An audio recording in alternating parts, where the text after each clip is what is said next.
পাট্টা পাওয়া জমিতে রাবার বাগান তৈরি করে আত্মনির্ভর হওয়ার জন্য এবার বেশ কিছু সংখ্যক পরিবারকে প্রদান করা হয় রাবারের চারা।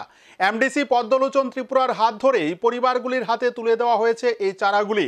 এমনটাই লক্ষ্য করা গেল মোহনভোগ ব্লকের অন্তর্গত দশরথ দেব বাড়ি এডিসি ভিলেজে। মোহনভোগ আরডি ব্লকের অন্তর্গত দশরথবাড়ি এডিসি ভিলেজের 20 থেকে 25 পরিবার পাট্টা হোল্ডারদেরকে প্রায় 2500 রাবার চারা বিতরণ করা হয় মঙ্গলবার। এদিন এমডিসি পদ্মলোচন ত্রিপুরার হাত ধরে রাবার চারাগুলি বিতরণ করা হয়।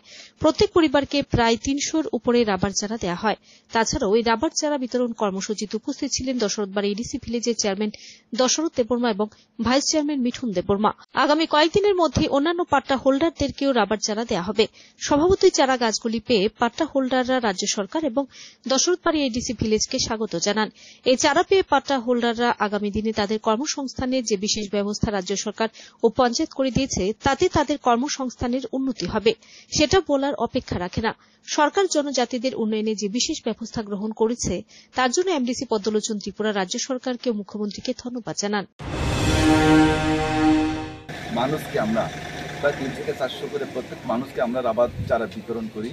এটা আমাদের সবচেয়ে মুখ্যমন্ত্রীর অবদান এবং আমি মুখ্যমন্ত্রীকে ধন্যবাদ জ্ঞাপন করতে চাই।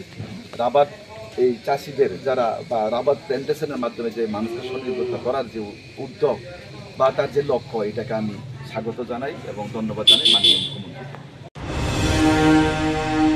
Video report search India TNN।